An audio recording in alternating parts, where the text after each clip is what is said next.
longer. And you don't have to be led, babe. You don't have to be scared, babe. You don't need a plan. What you wanna do, won't you listen to the man that's loving you?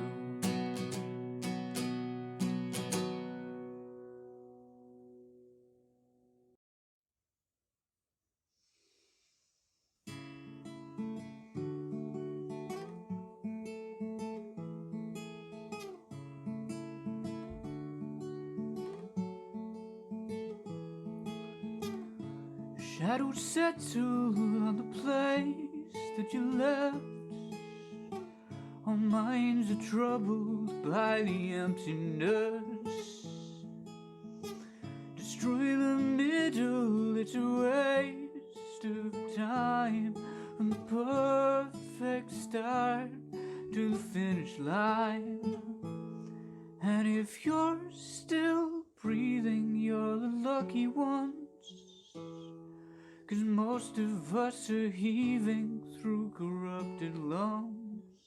We're setting fire to our insides for fun, collecting names of the lovers that went wrong, the lovers that went wrong.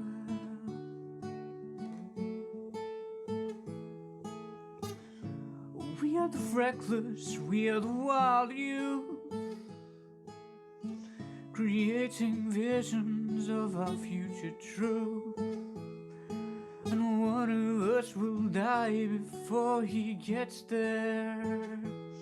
And if you're still bleeding, you're the lucky ones. 'Cause most of us, our feelings, they are dead and they are gone.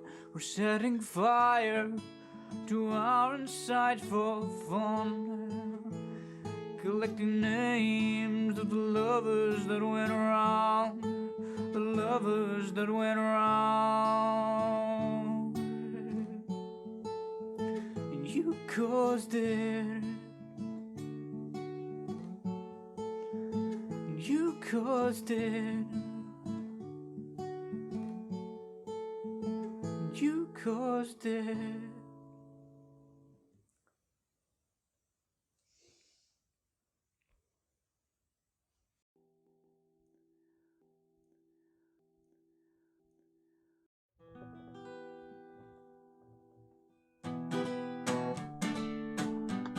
Well, hello there, everyone. Oh, wow, look at that great fade that I did. Fantastic. I'm getting so good at this. It's Kristi, it's a happy hour, and I am here with my fellow lockdown Brit, well, not Brit, but fellow lockdown personage, Kev. How you doing, Kev? I'm dead. You're not dead. You're only mostly dead. No. I'm dead inside. Does that count? Cold. Well, that's kind of how you are all the time anyway. Very true. Very true. How are you, Kristi? Well, we're going to talk about our versions of our experiences of going on. Well, the American term for it is very soft and not alarming at all. You know, in Italy, they just called it lockdown. 2 words, yeah. Lock down. Just, you know, like you're imprisoned in your house. In America, they call it sheltering in place. Oh God, that's sheltering in place sounds like it's very 1984, very new speak. It was brought over from like when you have a hurricane or some other, you know, big snowstorm or something. So yes, slightly less alarming than lockdown. Yeah, we've just kind of gone, whatever, sort of, you know, we'll see. Yeah. So as you asked, I went outdoors. I left my house. I left my neighborhood for the first time since last week, and because I had to go to the office anyway. So you're not doing the full 14-day thing. I'm not quarantined. No, I'm just sort of doing self-isolation to reduce contact and therefore opportunity to spread the virus. I've gone full. We'll get into it, but yeah. Okay, yeah. So I heard Merkel speaking, she gave a speech. Not today, the one a couple days ago. It was not. She was speaking within earshot of you. Good lord. She was on. It was actually on Deutsche Welle on Twitter. I follow Deutsche Welle, and they had her saying a news conference saying that like bars and restaurants were supposed to like not really close, but they can only serve takeaway, kind of like New York. But other places, like other shops, I think can be open. And anyway, a lot of stuff was actually open. Like kiosks were open, grocery stores were open, more shops were open than not, even if they only had one staff person working. And I went to the main station, the train station, and that was much quieter than usual, but still a lot of people walking around. Did you go there for Burger King? Did you go there for Burger King? I didn't. What did I go there for? That was actually, I went on my way home. I had my nails done before my show because I was wondering about, I made a hair appointment. So I've got a hair appointment for next week. And they have hand sanitizer in the hairdressers, and the hairdressers are wearing gloves when they cut your hair, like latex gloves. So that was all very new. Germans are finally learning how to do personal space like Americans, as opposed to being right up on Tanya. I would suggest that you have a rather rose-tinted view of Americans' view of personal space. Because any Americans I've ever met, I'm quite touchy. No. Like they'll touch you, but they'll stay like a double the distance of a European. Like when they're queuing behind you, if someone is a line behind you, they don't breathe down your neck the way they do. Maybe it's just the American tourists then. But any American I've met, uncomfortable is right. Just a bit close, and it's rude to go. Get the fuck away from me, you sweaty bastard. Well, it is, for me, I put my hands on my hips so my elbows are jutting out, and then I spin around. Did you bring your knees in tight and let your pelvis roll? No. Yeah. Arms akimbo, and then I just do like a sort of a 180. And that's the amount of space I need, like an elbow away. Stay away. Are you doing the fucking birdie dance now? What? A little bit, yeah. Get kind of territorial. It's especially terrible when you're lining up in airports, I find. Anyway, talking of weird German stuff, I had the mystery of Mats Hummels today. Who? Exactly, Kristi. You're quite right to ask. Mats Hummels, German footballer / soccer player, World Cup winner, no less. Randomly appeared in my life today. Not literally the person. I was editing a video, as you do, and eating nectarines. Oh, it was nice. It was pleasant. The Rory Katz was sleeping right next to me as he is right now. It was heaven. Loved it. And then at the end of it, you get like a backlog of old shit you need to get rid of your computer to save memory and all that sort of stuff. And I'm getting rid of, the usual stuff, pictures of Paul Joseph Watson and Hitler. Yeah. And then there was a picture of Mats Hummels. It was just, like I say, a German footballer. And I've been racking my brains ever since. Why the fuck do I have this? When did I ever use this in a video? What would I possibly have been talking about that I needed a picture of Mats fucking Hummels? Doesn't make any sense. It was there. It's now gone. I got rid of it. But, I don't know. I don't remember ever using it, but it was there. So, unless Rory Katz has been surreptitiously putting in random German footballers onto my computer, which would be weird and creepy, then I must have gotten it from somewhere, Anyway, so that's, if anyone can help me out, if anyone can remember any of my videos where I used an image of him, that would help me. Was he the only footballer? Or were there others? There probably were others at some point, I don't know, but they'll probably use those just as funniness. In memes and things, but for some reason Mats Hummels was there, and I just thought, what? Why is he here? Well, getting back to Germany. So life in Germany is kind of like slowed down, but buses are still running, trains are running, people are out. It's like they're in clusters. They'll go out like as a family for a walk. But so it's not as intense as I thought it might have been so far. Yeah. Well, I suppose the horrible thing for Germany is that social distancing means you can't go around invading your neighbours anytime soon. We really definitely don't want to invade anybody. Definitely not Italy. right now. Exactly. Well, Wanna kind of- if you invade Poland, hand sanitizer. Lots. Just saying. But I did see a report that maybe we'll come on to if I bookmarked it. Maybe I didn't. But Germany has had over 11,000 confirmed cases of coronavirus and 23 deaths. Well, I have 26 on my stats. In the UK? No, in Germany. Oh, 26. Okay. Which is the United States, the last time, and again, these numbers get updated all the time, was 108. I don't know what you have on your chart, apparently. If you're in the I don't have US, I only have a comparison between Germany and the UK. Okay. And they had like a little over 6,000 identified cases. So there's something very interesting happening in Germany, and there was an article in the LA Times looking at possible reasons why Germany's mortality rate would have been so much lower than other countries. So maybe we'll get onto that. Yeah. Well, yeah. I mean, Britain's handled it very, very poorly. Yeah. We talked about the herd immunity thing. Thankfully, they've realised that's a lot of old bollocks, but they've wasted 2 precious weeks. Yes. Essentially letting poor people die, which the Tories are usually far more hidden about their hatred for the poor. Well, not just poor people. I mean, old people generally. Yeah, but if you're rich and old, you've got tests. Well, not if your lungs start failing. This is the problem. No, you can get the point being, if you like fucking Idris Elba, if you're rich enough, you can get a test. If you're poor, you can't. Anyway, the point being, Britain has just over 2,400 cases and over 100 deaths, which means if you compare the Germans, we've got a seventh of the overall number of cases and more than 4 times as many deaths. Do you know when you guys started testing? Within the last couple of weeks. I thought, and it was also a really limited number. I mean, obviously it's a limited number of tests. It was 2,000 tests that confirmed cases? Number, yeah. But yeah, like I say, it's, it's staggering. I assume the number of actual cases must be much higher than that. Oh, of course. It's in every country, really, but especially so here. But even just the official statistics are we've got 1/7 of the number of German overall cases and more than 4 times as many deaths.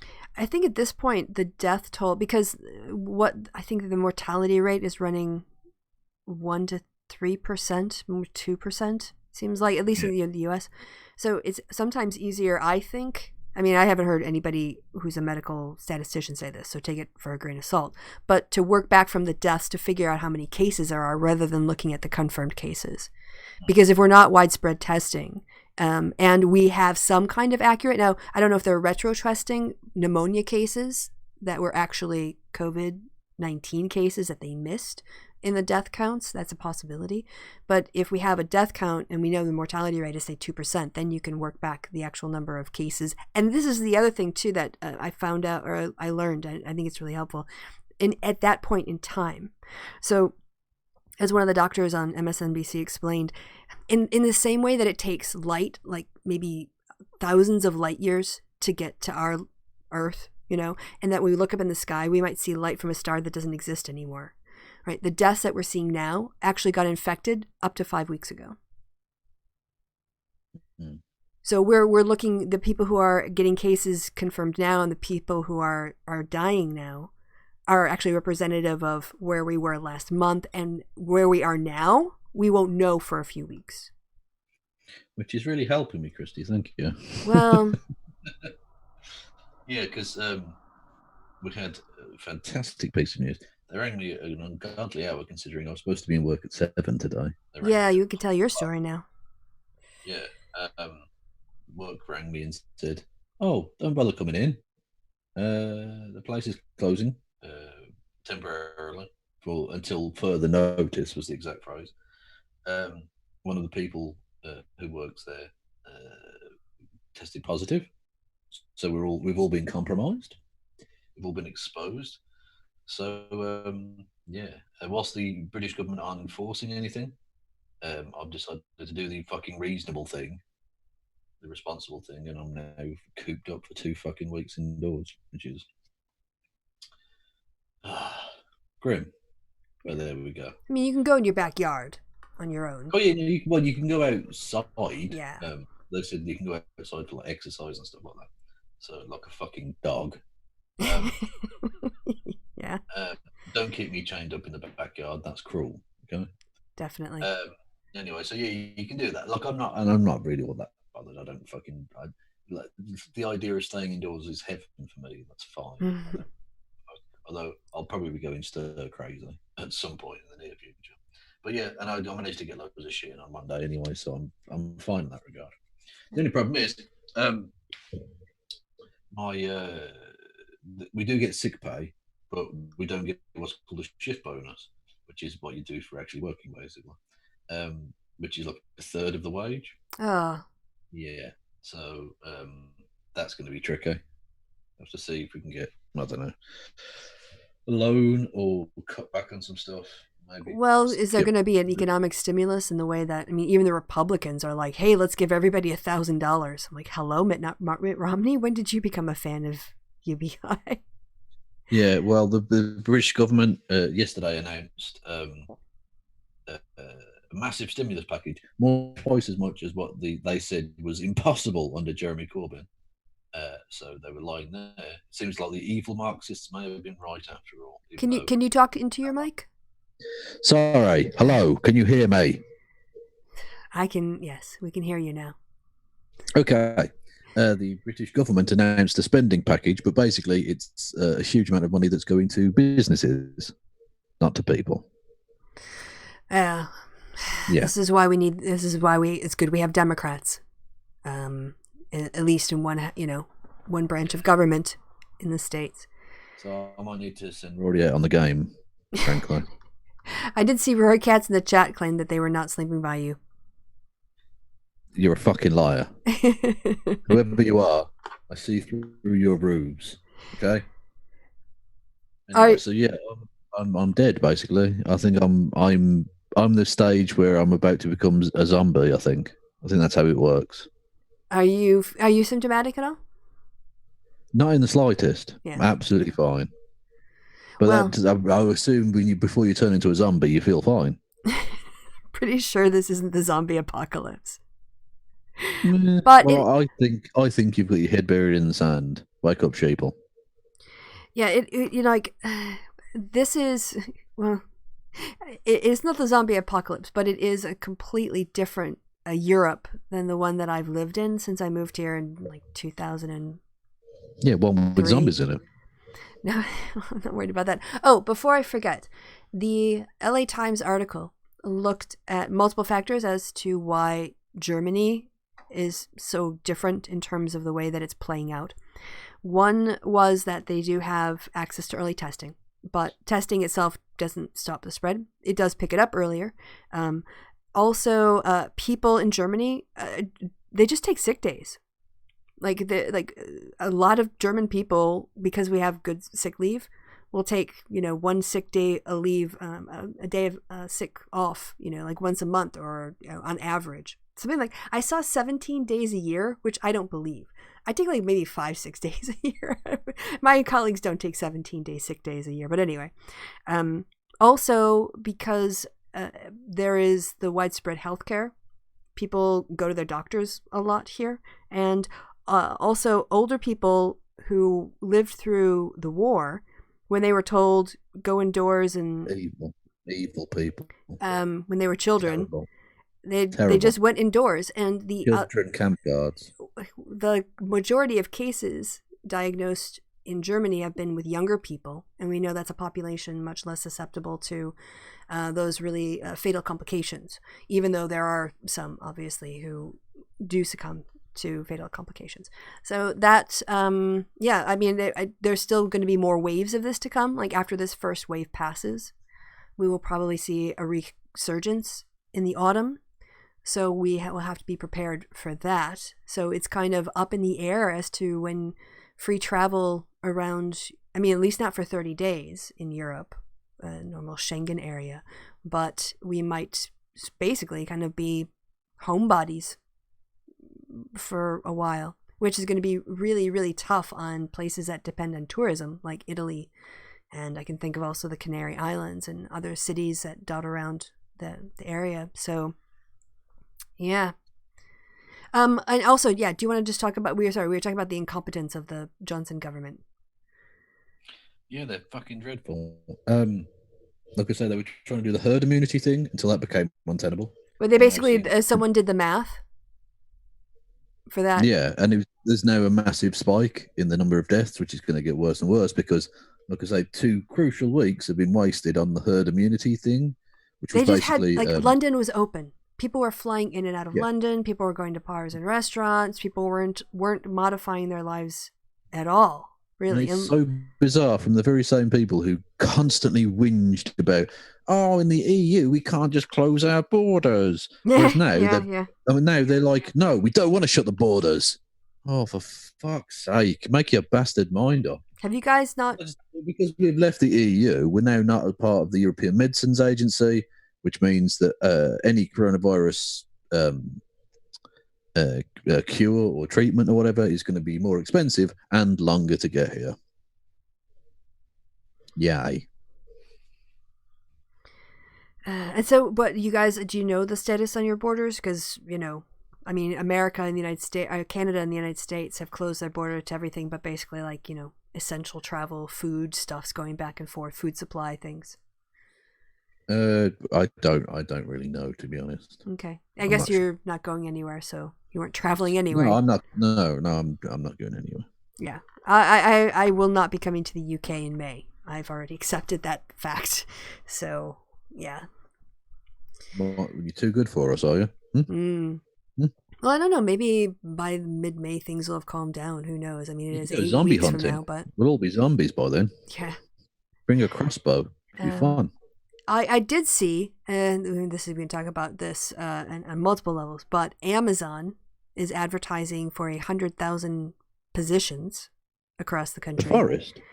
And they are I don't know if they're going to do it for all their workers, but they're offering $2 more an hour starting pay for anybody who comes in because of all of the demand on delivery now.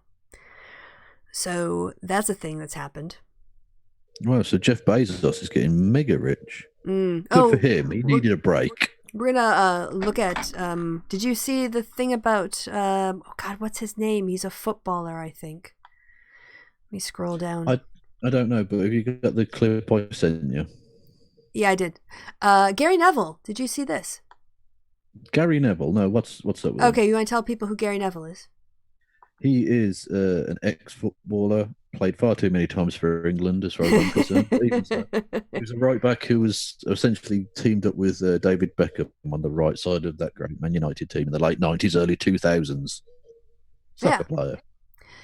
Gary Neville has closed his hotels and he will hand them over to the NHS. Not a single member of his staff will face redundancies and all will receive full pay.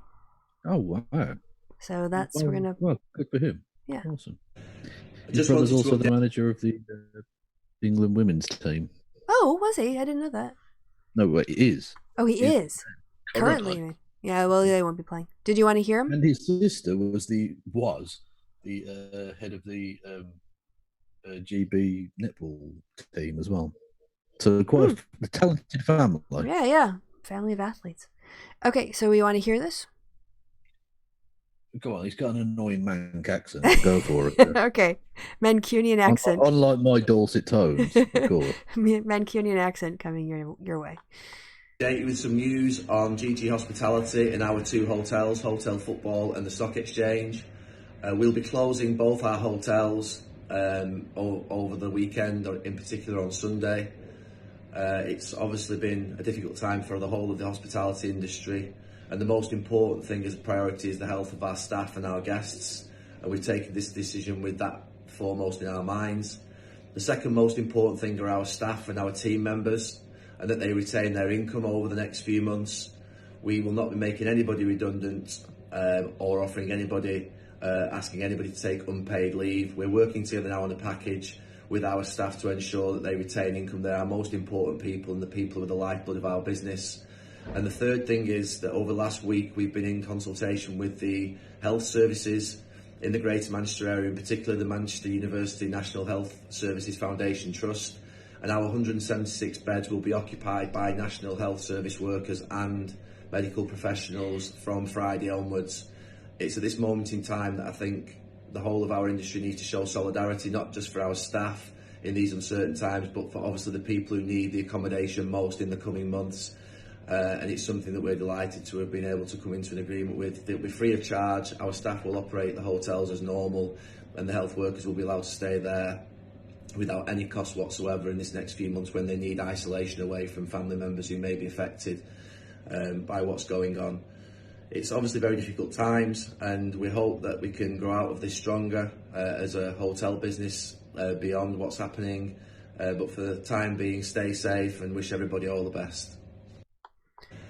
Roy Katz has a good question. Why is Gary Neville in front of a confessional? I don't know, but I forgot to tell you my other Neville fact. Oh, is that? His dad was called Neville. He was. I swear to God that I've not even made that up. That sounds like one of my nonsense facts. It's actually true. What was it again? Neville. Neville. Google it. Google Neville. I don't want to type. No, I believe you. I believe you. My nails are just fresh. I don't want to tap them on the keyboard. Oh no, it's good this way. Okay. Yeah. Got to show the clip from CNN. The most amazing piece of journalism the world has ever seen. All right. I actually had bookmarked it, so I'll have to find it. Pandemic. We'll have to look at that. Sherrod Brown's going off. Oh. God, I've got a lot of stuff. Shit. You can't be this far down. I only showed you earlier. No. I had already had it bookmarked. Oh, did you? Yeah. Okay. Yeah. There we go. Right. Right. I mean, if ever we felt like maybe Britain was being taken seriously in the world, maybe not so much anymore. This actually aired. And so this is off of somebody's television, so sorry for the crappy sound, but here we go. Prime Minister Boris Johnson made grave predictions about what's likely to come. Many more families are going to lose loved ones before their time. A message shared and mocked widely online for sounding a little too similar to Shrek's Lord Farquaad. Some of you may die, but it's a sacrifice I am willing to make. Prime Minister Boris Johnson made grave predictions about what's likely to come. Go ahead. Sorry, go ahead. We were respected once, weren't we? They actually put the Shrek thing in there. He's been compared to Lord Farquaad, a comic villain. That was actually British policy up until very recently. I often have a go at Rachel Maddow, although I crush on her so hard. She's so cute. But the way she tells a story, at least it takes her 15 minutes to tell a 5-minute story. Drives me up the wall. But Boris Johnson, it takes him 5 minutes to say a sentence because he's just stuttering and flubbering around and just like, it's just so unnerving to watch in these situations that he doesn't have a basic grasp of the English language with which to complete a sentence. Yeah. It becomes more and more apparent that he doesn't know what he's doing. I mean, I could have told and did tell the British people this for the last God knows how long, but they voted for him. And now lots of them are going to die. These are facts. Also, I think this is why I just kept it, because this is a great Twitter handle. Gay Music Dog. Fair enough. And also this tweet, all caps, did CNN just do that? It's fair enough, Chris. I mean, it's the simple pleasures in life, I suppose. Yes. All right, so since we're in the middle of my bookmarks anyway, saw this. This was great. It's the coronavirus, but when you zoom in, it's actually MAGA hats. No, that's fair enough. People are doing very interesting things online.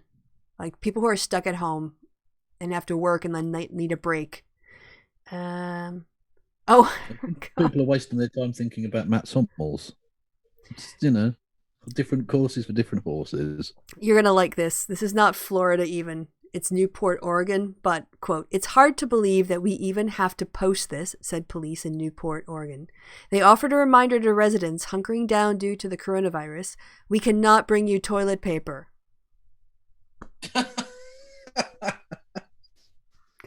true story. Let's look at it. Oh no! Oh damn it! Where did we end up? I can't even see. Well, I've got a spare copy of Atlas Shrugged if anyone needs toilet paper. No, as was said on Twitter, don't even joke about that. You'll get paper cuts on your ass and it doesn't flush properly. Use it for lining the cat litter box. Or in that way. Well, hang on, you give your paper cut. Don't wipe your ass with the edge. Well, if you crumple it up, you never know. You're not going to get a paper cut from the middle. No, Kristi. No.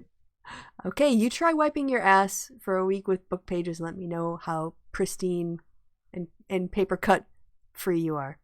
All right, but as long as I don't have to wash my hands afterwards. So, okay. Sorry, I have to read this. This is from a Facebook post. It's hard to believe that we even have to post this. Do not call 911 just because you ran out of toilet paper. You will survive without our assistance. Oh, Jesus Christ. That's ridiculous. Why do we're such a failure as a species. Yeah. I'm not sure. There are some elements of the human race which make me think maybe the coronavirus is doing the universe a good deal, really. Just wipe us out. We don't deserve to live, really. Well, I mean, the mortality rate on this isn't. I mean, it's not sort of. It's not the zombie apocalypse. Okay, it is, Kristi. I'm telling you, it's the zombie apocalypse. Okay, we're actually immensely fortunate that we're facing this. I know that Trump has mismanaged it and Boris Johnson has mismanaged it, but we have the ability to share information, gene coding on the RNA of the virus. We're already developing a vaccine. It's already in trials. Fake news. Zombie apocalypse. I'm not saying it's going to work on the first try, but they've got stuff in trials. But it does increasingly occur to me that all of the talk we've had about reducing carbon emissions and how we go absolutely nowhere with that. And as a consequence of a global pandemic. I don't want to say this is a good thing. I'm just saying this is a cause and effect. As a consequence of a global pandemic, we're probably going to see the biggest drop in carbon emissions in 2020 than probably since the 1940s or 50s. Yeah, what I hope happens, the two main things that I hope happen from this, although I suspect that humans, as we've just read, are too stupid to get it. But one, I hope that they realise that conservative politics, especially economic conservative politics, doesn't work in the long run for humanity. If you constantly chip away at your ability to help deal with people and keep them healthy, that's not going to work out well in the end. And secondly, the hyper-individualism of modernity needs to die, because it's a joke on the internet, but we do live in a society. You do rely on other people and they rely on you. Yeah, I guess I haven't been thinking about it at that level. I've been too much in the practicalities of it all, like how the impact of, say, voting. We're going to have to see widespread, before the November election, voter law reform passed to allow in-person early voting so people can space out and vote by mail. You guys had your local elections pushed back a year. That just can't keep happening. So some other solution. I mean, not local now. Elections, so it's not that big a deal. Yeah, but I mean, at some point it starts. Look, it's important, but you can definitely put it off by a year. It's not. Yeah. Okay. And yeah, the environmental impact and also the economy. I mean, there's a lot of demand still. So in terms of the supply chain, I think governments are actually, to their credit, they're all doing a really good job so far in keeping the supply chain open and keeping a good balance between isolation and productivity.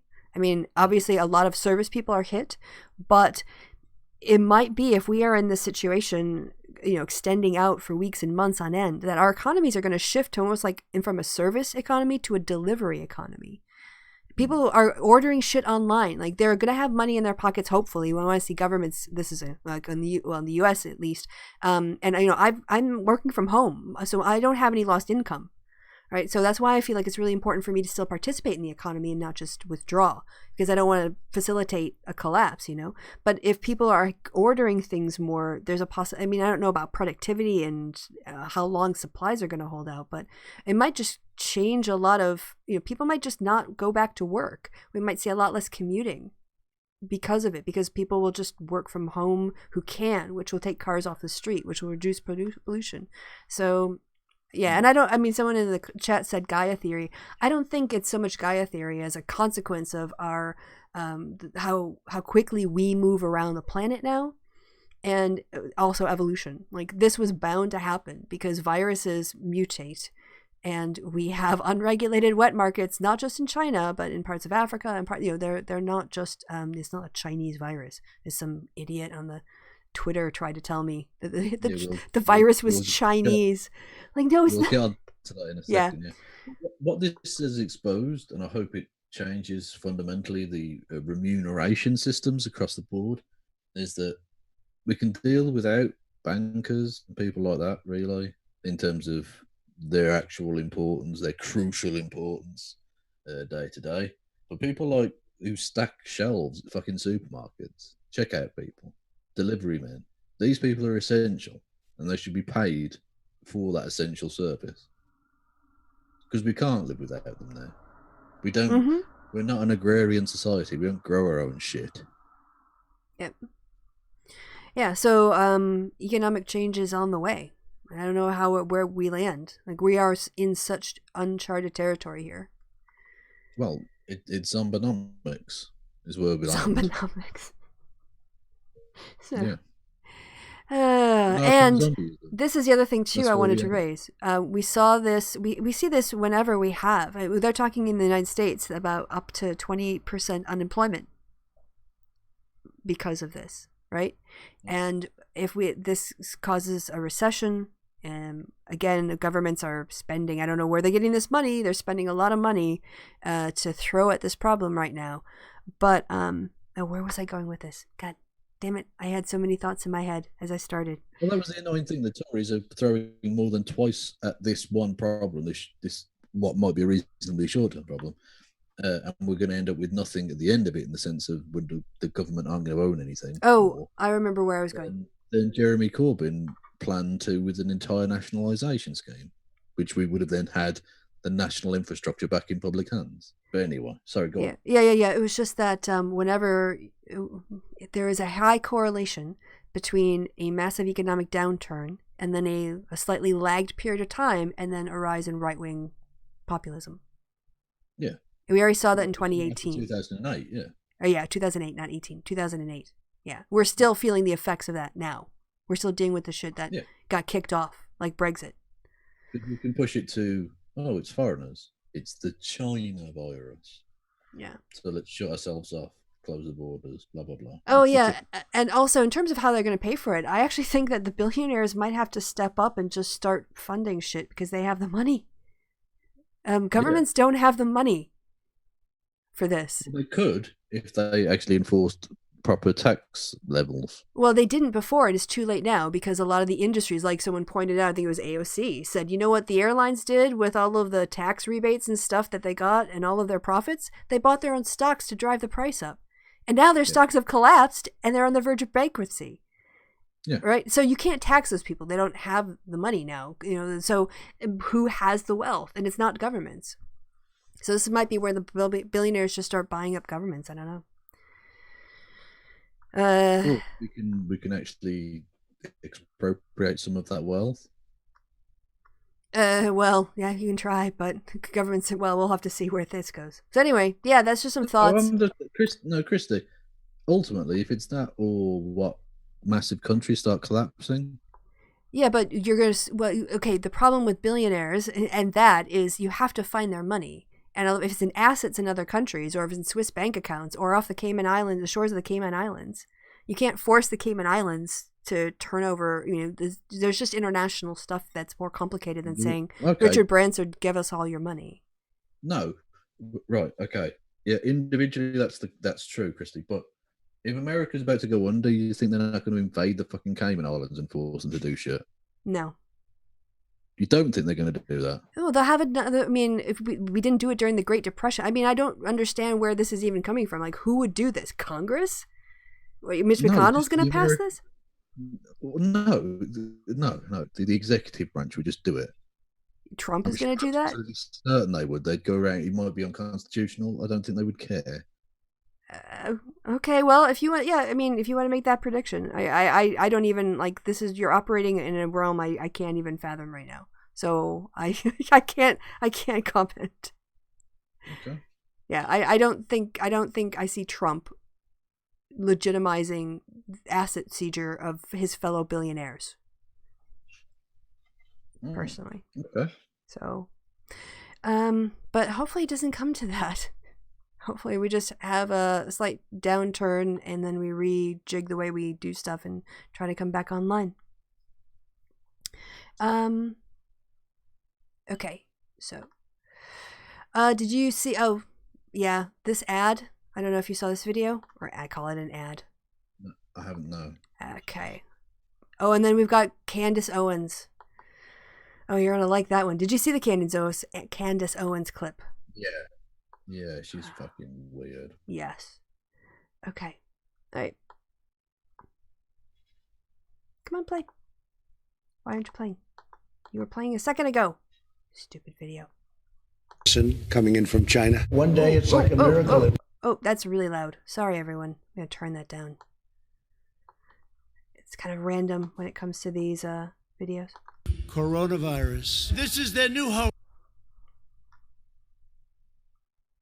And Twitter sucks. What if I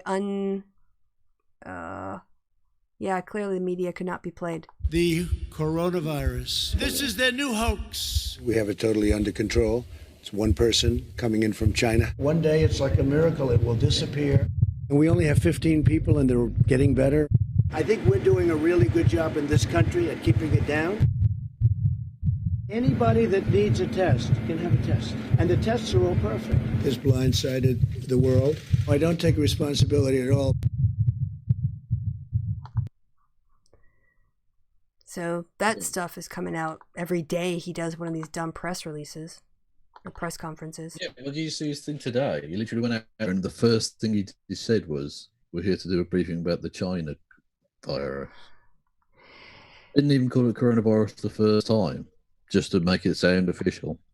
Did you see what he did here? This racist shit he pulled? Yeah, Kung Flu, yeah. He made the reporter say it twice. Did you see that? Of course he did. Ah, God, and then didn't answer the question, yeah. He yeah. just went on and said that Asian Americans would agree with him. No, they wouldn't. They're being assaulted. I guarantee you they wouldn't. They're being victims of hate crimes. They're being turned into victims of hate crimes because of his bigotry. Yeah. God, he's just such a white supremacist. And I suppose we should get into it, why it's obviously bigoted nonsense that he's describing it this way. It's not called China virus or Chinese virus or anything of the sort. He's just invented this term, or conservatives have. Generally speaking, we don't name things like that after places. For instance, the obvious example being with the Spanish flu. That didn't start in Spain. Nope. It actually started in America. It got called the Spanish flu because it killed the King of Spain. But yeah, like do you remember swine flu? Mm-hmm. Where did that start? It started in America. Oh yeah, North Carolina, right? Donald Trump and his friends running around saying no, you should call it the American flu and close down all the borders. No, they're actually trying to blame it on Mexico at the time, surprisingly. And then the genes, yeah, entirely nonsense. And it is okay. So I think someone hadn't seen that. So let's play the Trump clip here. Okay. There are at least one White House official who used the term Kung Flu, referring to the fact that this virus started in China. Is that acceptable? Is it wrong? Are you worried that having this virus be talked about as a Chinese virus, that might? I wonder who said that.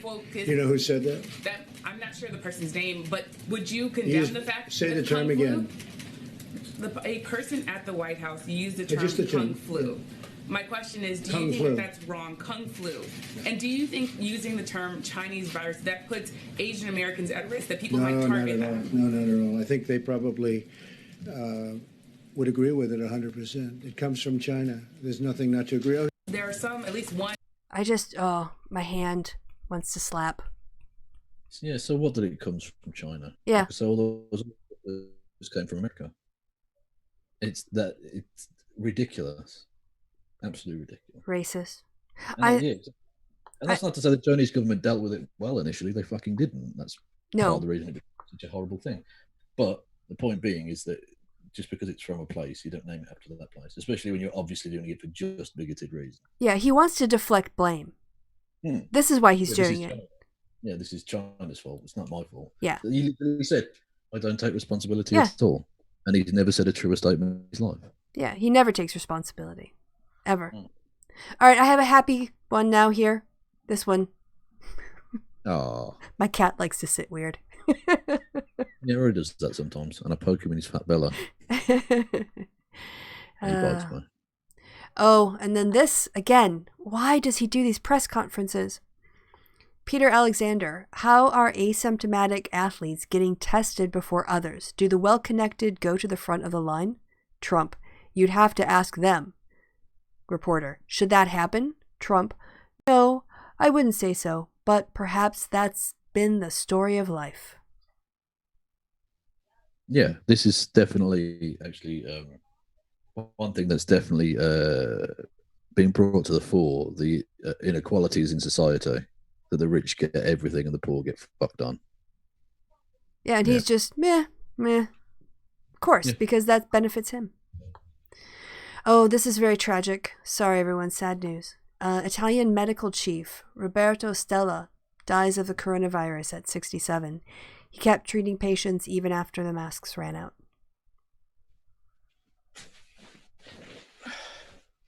Sorry, what did I miss? Oh, the Italian medical chief died of coronavirus. I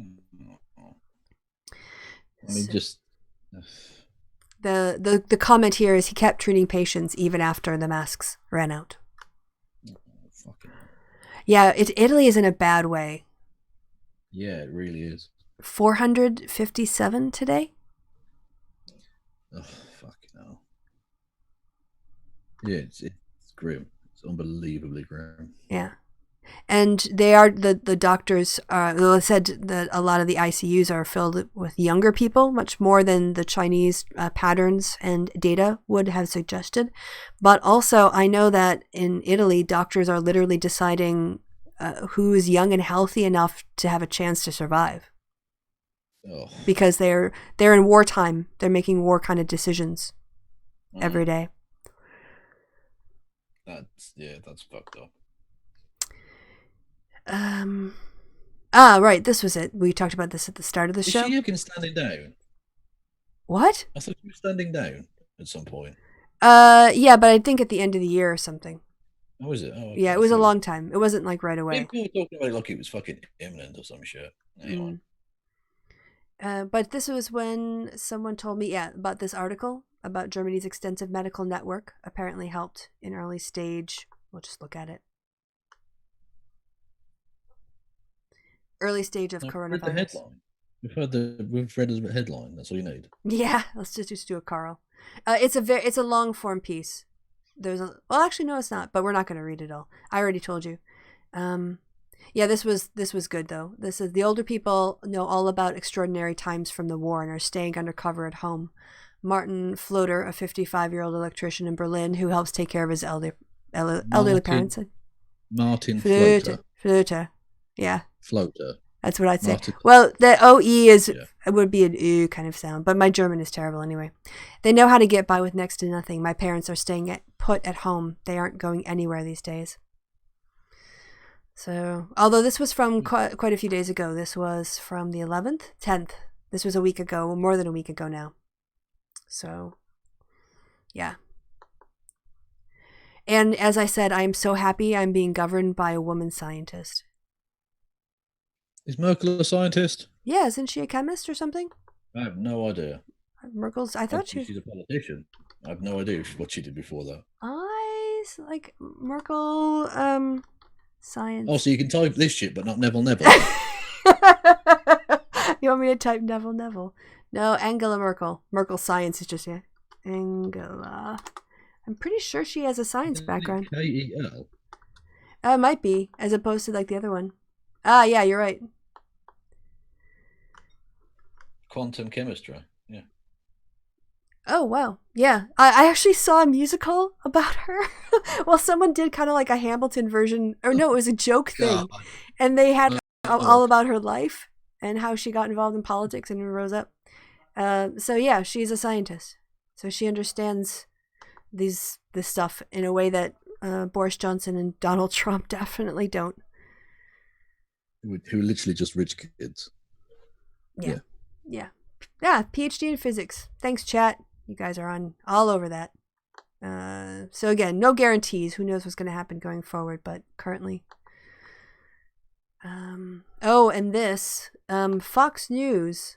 There's an interesting video somewhere around here. Oh, did you see the trailer for Pandemic? No. Okay. You can tell I've been working from home and I take breaks when I write, and I'm on Twitter way too much. Okay.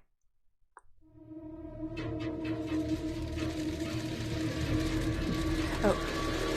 This is from The Daily Show, by the way, so it's going to be super professional. This is a flu. This is like a flu. Coronavirus is spreading in the United States. The number of cases has risen to 732. We're going to be pretty soon at only 5 people, and we could be at just 1 or 2 people over the next short period of time. The CDC said people should avoid crowds. Also, you should avoid shaking hands.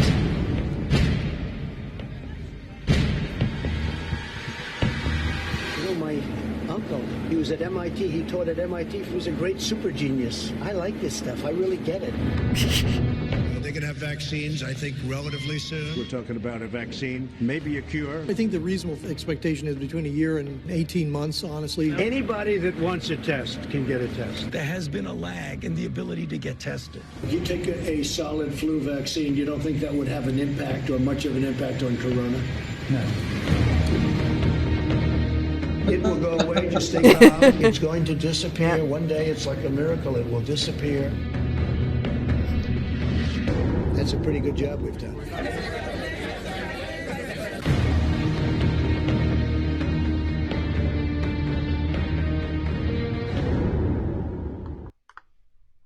There you go. How can millions of people are going to vote for that in November? Yeah, we'll see. I mean, Fox News has had a bit of a come to Jesus moment.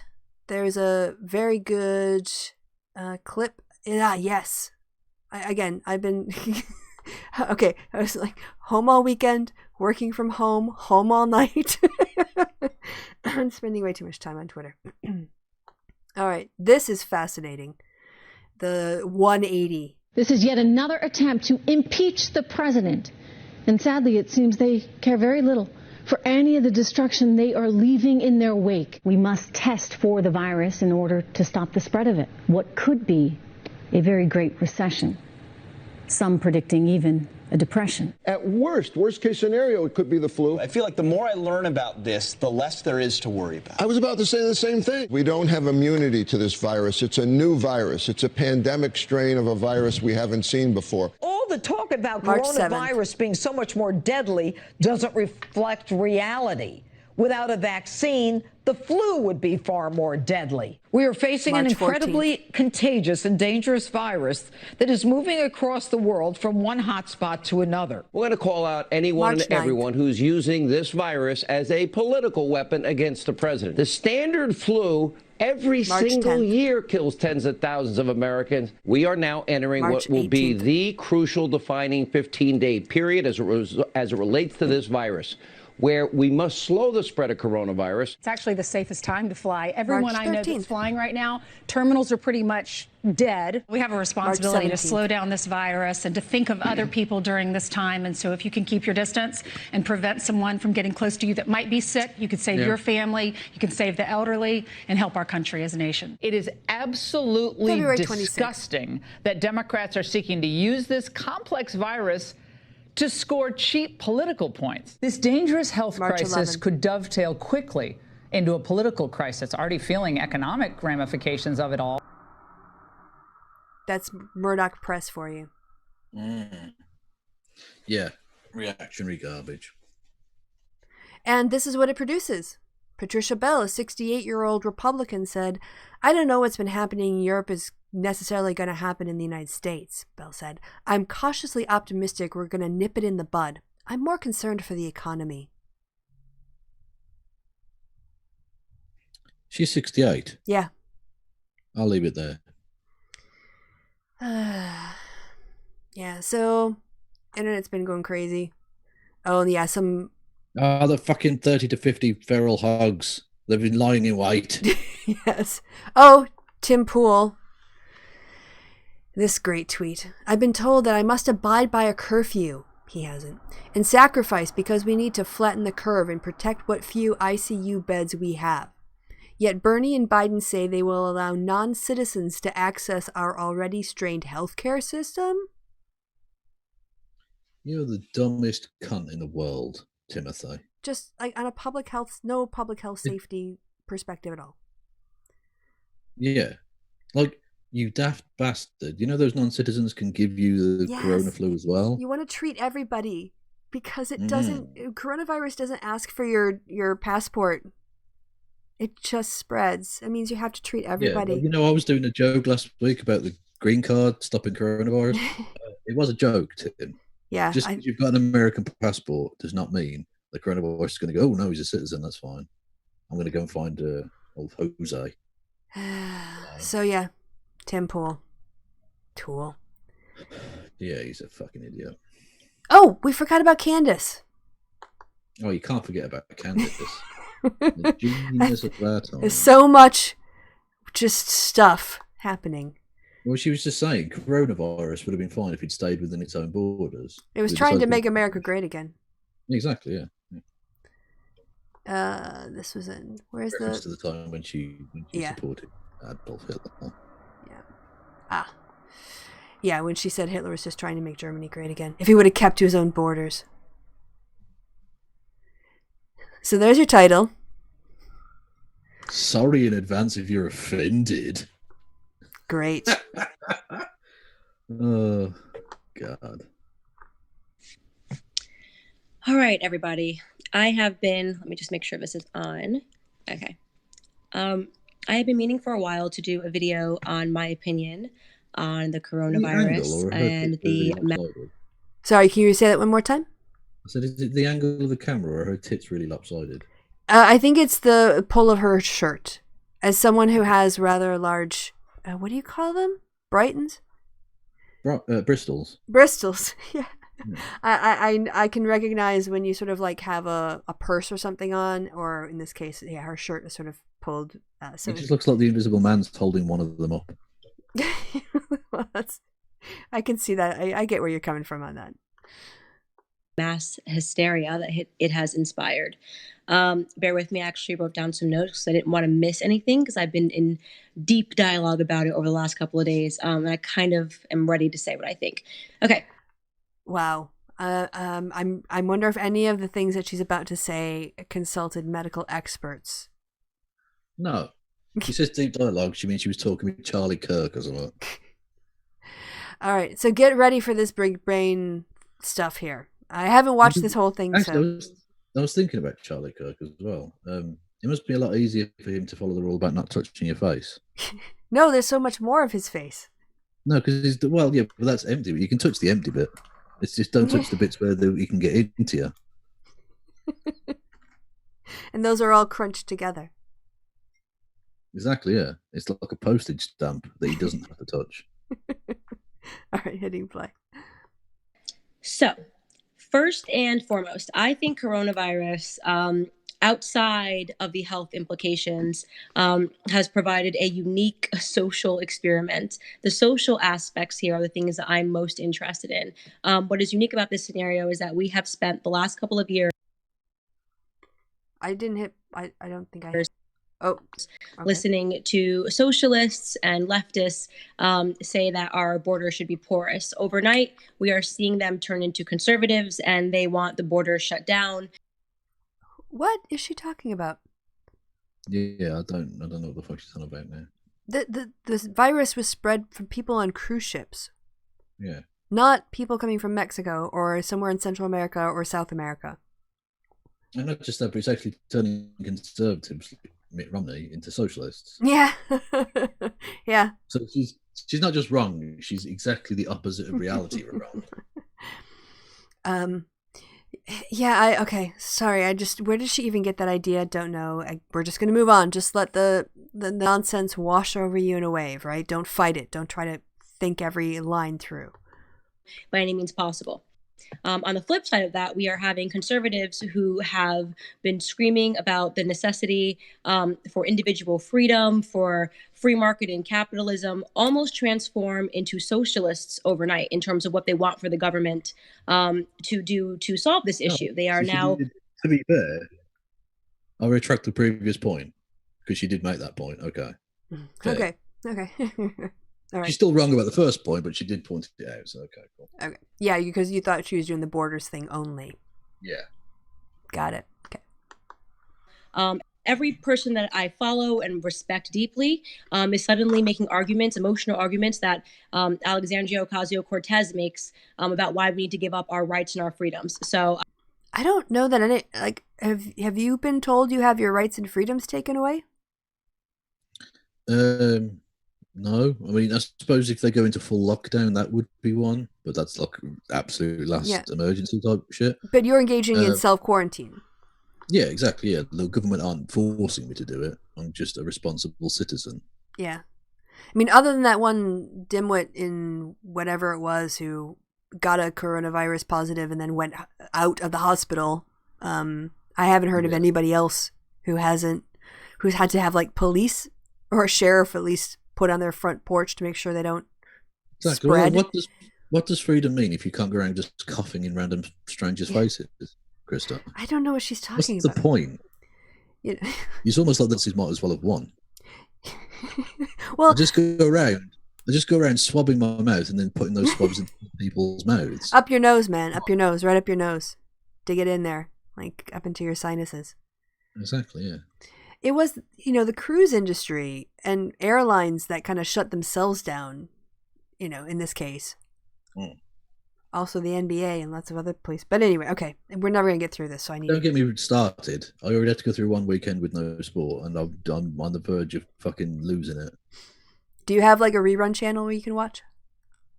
No. Well, you've got the highlights and stuff. But No, but, like, old matches from, like, 1987 or something. Larry Bird. Yeah, classics thing, yeah. You might have to develop a love of classic sports. No. Go watch, like, famous baseball World Series from the 1960s or something. No. Stop telling me what to do. Hitting play. I'm very confused. What's going on? Yeah, you could stop there just saying she's very confused. Yeah. About that. All right. It'll be, I think, very difficult for them to backtrack once this is over, and it will be over. This is not going to be the way humanity goes out. To backtrack and then to attack her for saying that we need to do things that are morally right.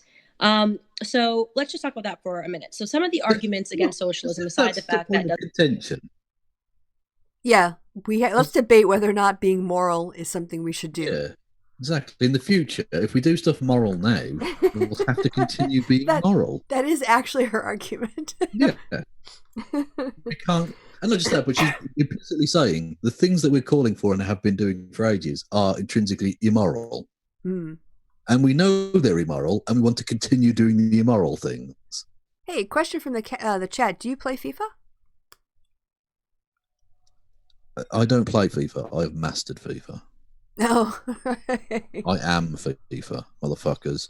So if anyone's in the chat thinking they can step up to the Kev Master, you're having a laugh. Oh, you could do that on your channel while you're on lockdown. I would have to learn how to do how to get right, everything working onto the screen, and I just know I can play like via the Xbox Live thing. I play a bit of NBA 2K as well. Not as good at that, to be honest, but yeah, there we go. What's your FIFA secret? Being awesome. All right. Okay, I'm gonna go back to Candace. doesn't work. We hear conservatives say all the time that doesn't work because you cannot regulate human behavior, which is 100% accurate. What is she talking about? We regulate human behavior all the time. Do you stop at before crossing a trafficked street at a red man or a red light? Don't walk in States. That's controlling your behavior. Yeah. Do you go around murdering people, Candace? Do you generally not follow any laws? Yeah, every time. Do you not participate in social norms? Because at the moment you're fully dressed. Why are you fully dressed? You're indoors. You can't be cold. What's going on there? It's almost like there are social norms which regulate human behavior. Yeah. Well, if you obey the speed limit, you're changing your behavior. Government changes behavior all the time. So, yeah. Yeah, she's full of shit. She doesn't understand what these things are. No. We hear conservatives say that there is no one size fits all, which is 100% accurate. We hear conservatives say we all have different. Incorrect. I've got a t-shirt that's one size fits all. Yeah. Are you sure? I think it probably would just fall off me, right? Almost certainly, yeah. You could wear it as a fucking cocktail dress. As a skirt. Yeah. With little flappy bits. Full robe. Hitting play. Different values, and what we value in life varies from person to person, which is 100% accurate. Suddenly, though, they've changed their mind, and we just have to understand that there is one size fits all. The government can fix it, and we should all be doing the exact same thing and quarantining ourselves. Yeah, we can all use ventilators. And what is she talking about? What is her alternative to that? Yeah. What some people, because they're more freedomy, their germs won't pass to other people, but they can go outside. That's fine. Yeah. Some people are so freedomy they can just go around spitting in the faces of strangers. That's how confident they are that their germs won't pass on to anyone. Yeah. I mean, fucking Rand Paul undoubtedly could go around jizzing into every human being's face, and he wouldn't pass on any diseases. It would be fine. But for the plebs like you and me, quarantine. Yeah. It's just the concept of public health here. Like, she's not really grasping. Of course, this was a couple of days ago, but still, seeing Italy, seeing China, she should have been grasping the enormity of this. And she doesn't really seem to. She just kind of seems to think it's a bit of a lark still. Yeah, she's a fucking idiot. Yeah. Yeah.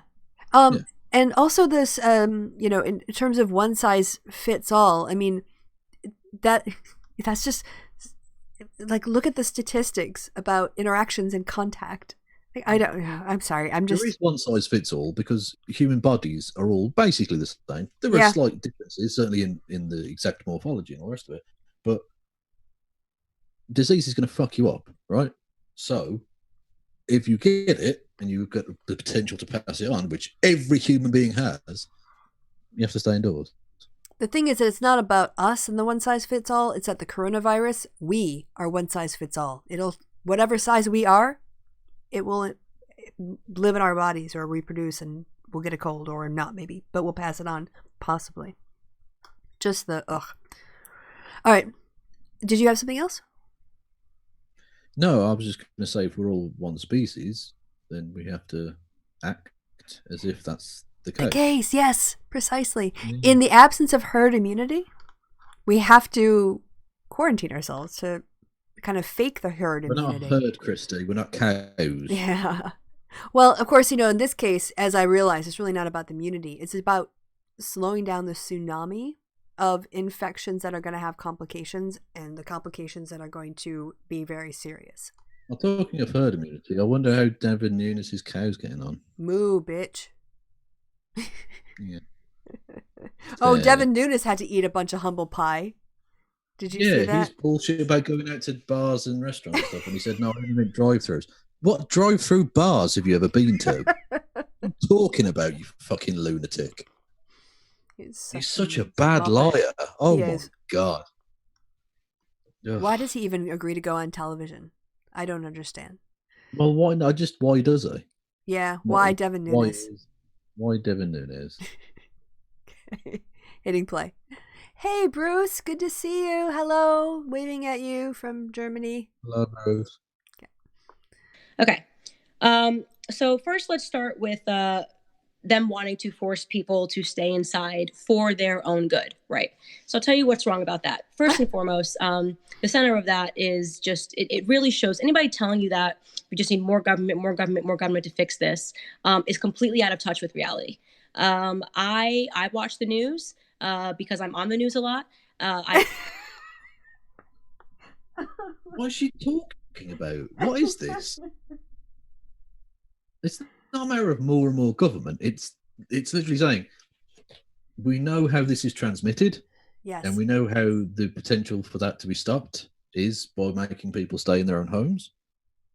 It's very simple because, I mean, at the moment, even if you get a test and it's positive, they'll still send you home unless you're very far gone with it. You're very advanced and you need to be put on a ventilator to keep you alive. Because most of the time, you'll just get over it. Your body will build up an immunity. You're fine. If a tornado... And you have to be... Yeah, so go on. Yeah, if a tornado were coming at her city and there was an announcement, everyone... Well, in the States, they have these. Go into your basements. Go into closed rooms or get away from glass, whatever. Shelter in place because there's a tornado coming. Would Candace get up and say, this is too much government? This is more government than we need. It's too much government. We should really think about this. Yes.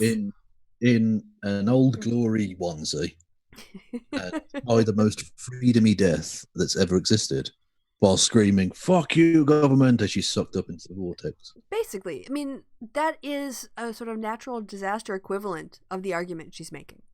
Yeah. She's an idiot. Yeah. I mean, I sound like a broken record, but it's true. She's a fucking moron. And when she said, I watch the news a lot because I'm on the news a lot, what the hell does that even... What?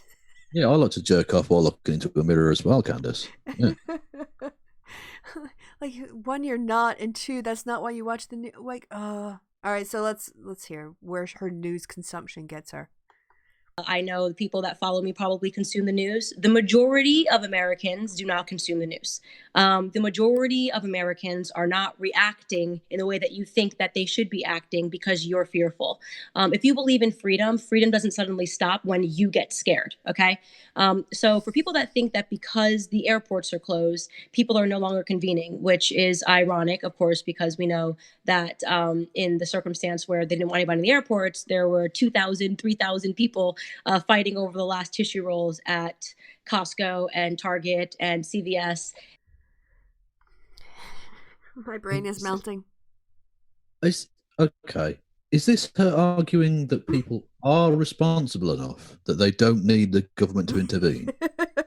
By pointing out that they were literally physically beating on each other for rolls of toilet paper. Freedom's got a freedom, man. Because that seems like a species that needs some, let's say, parental guidance. Just a little bit of gentle guidance, because, they're fucking dickheads. Bumbling, dangerous idiots like yourself, Candace. If you wrote what she said down and tried to just read it as a book, it would just sound like a drunk person or a high person.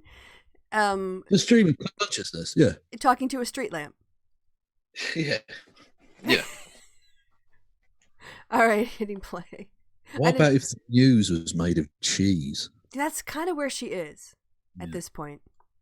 And every other convenience store on the planet. So there you go for your whole argument about we need to stay away from each other. Well, you didn't want us to the airports together. I was in the airport. There was maybe 10 people in there, but I wasn't lined up at Whole Foods trying to get the last orange juice. So that... It's also about being on the planes in a confined space where you have to share air with other people and having a virus that might live in the air for up to 3 hours. That's why the airports were closed. Yeah. But what point is she even making here? I don't... I wasn't at the Costco getting the last carton of orange juice. And what does that have to do with anything? She was at the airport. She's on TV. It's all like she plays into this analysis of her social commentary here a lot. Like it feels more like show and tell. I can't even pass what the point she's trying to make is. People need to be free to stampede for toilet paper. because putting things like, you know, limits and helping people behave in a less panicked way is too much government. Keeping people safe is too much government, I guess. Yeah. Is the message here? Well, I was going to, oh God, silly idea for a video. I was going to put, you know, when they go, I'll make it rain, with like dollars and stuff. Yeah. With the like shushing it in your hands, like playing cards. What? I was going to do that, but with sheets of toilet paper. Please do. I found a GIF of some people who had like toilet paper and they were spooling it out from like a hairdryer. And I said, make it rain 2020. So actually, that would be kind of funny if you did a video where you had toilet paper sheets and you just made it rain. Yeah. And I could even do the was it Lil Wayne song? I'll make it rain on them hoes and do it over Rory Cats. That would be funny and a little disturbing. Yeah, it makes me. Well, you said you were going to put him. He's going to go back on the game. I didn't say back on the game. What are you insinuating about his past, Krista? Oh, sorry. You're going to press him into work? I'm going to suggest to him that if he wants chicken, he better go fucking earn it.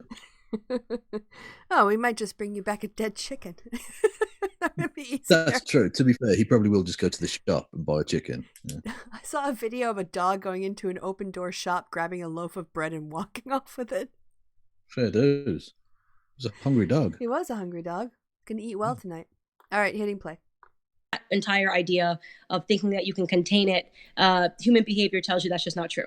Secondly, for people that think that because the government is shutting down whatever it is, they're shutting down restaurants, bars, I think New York is doing, that people are not going to convene, shows you that they're really ignorant about the way human beings act. No, actually, restaurant and bars in New York weren't shut down. They were just takeaway or delivery. You could still go out. Like, I went to the bank. I just had to stay far away from the teller. Yeah. So she's talking shit. Okay. I took a walk today around the city that I live in. People were playing in parks. People were spilling out of bars. People were looking like they're very excited that they don't have to work and they get to enjoy their lives. And they are certainly not staying inside by themselves. Now, she saw some people outside, therefore there are no people inside. Kevin. No people. Well, exactly. Not just that, but just because a thing is happening doesn't mean it should be happening. Yeah, I would expect there probably are some irresponsible twats going to the pub. I'd love to. I would fucking murder a pint right now. But the point is, it's really, really irresponsible to do that. Well, and also social distancing is different from self-isolation. Yeah. You know, so if you're staying away from other people, but you're with the people you live with anyway, that's, again, not a problem right now. All right. Yeah, there's still like 10 minutes of this crap. Oh, I think we're done. I can't stand any more of her. What a waste of time she is. Who listens to that, honestly? Well, we did. Yeah, so what does that say about us? Exactly. All right. Cancel Kevin Kristi. The only answer.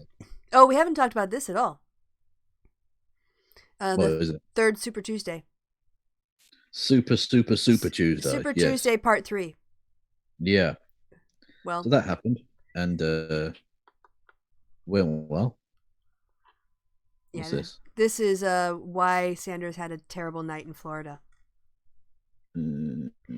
So it says, Sanders' best county in Florida 2016 was Holmes, a very conservative and rural county in the Panhandle. It also has a huge protest vote. And in 2016, he got 52% of the vote, Clinton got 28%, and O'Malley got 20%. Tonight, Biden got 50%, or Tuesday night, of that same county, and Sanders got 21%. And that's really worrying as well.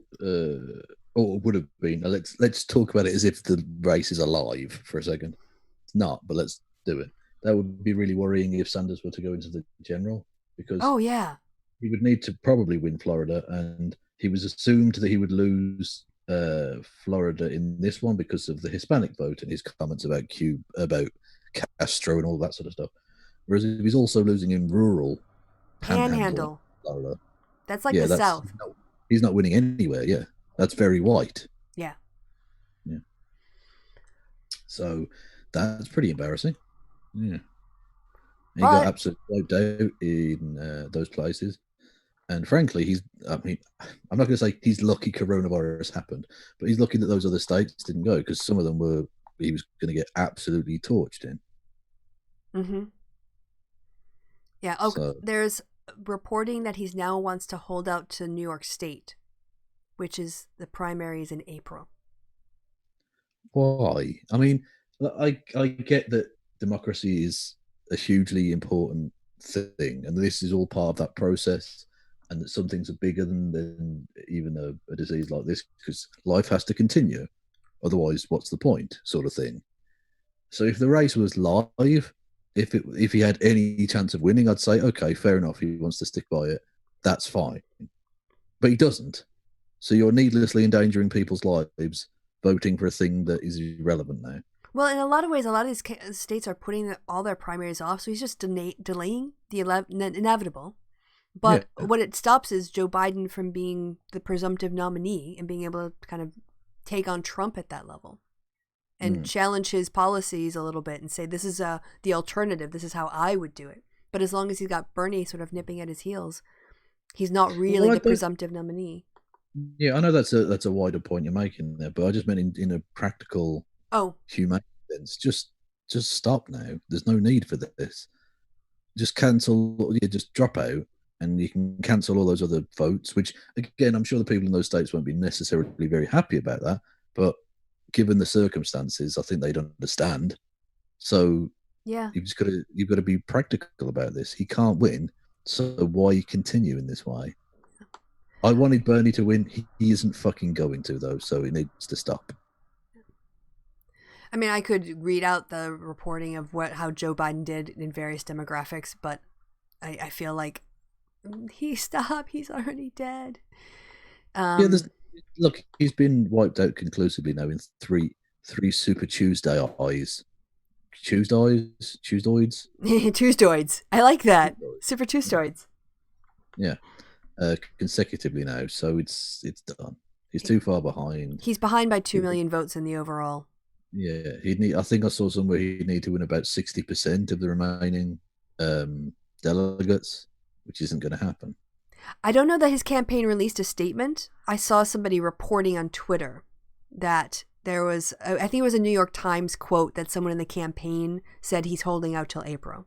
So, the thing is, too, that, I mean, these decisions can change over time. A candidate might not want to drop out, and it takes him or her a little while to kind of accept the reality of it. But on the other hand, if he's like, I'm going to stay until April, I will be pissed. Well, that's the thing. And I can, on a personal level, because he knows this is his last hurrah. Yeah. He can't run again in 4 years. That'd be ridiculous. It's frankly a little ridiculous that he's this time, given his age, but it's just about palatable. So he knows this is his last chance, and he came within an ace, potentially, of being the front runner and being the guy who's going to get the nomination, which was sort of an ambition he's had for decades and all the rest of it. So it must be really difficult to bite the bullet on this one and say, you know what, it's over. But you need to be the bigger man and say, you know what, it's for the best of everyone. This just stops now. Mm-hmm. Because this isn't necessary. Like, I wouldn't want them to stop the general election, even under these circumstances, because that's really, really important. Yeah. But a primary that you can't win isn't.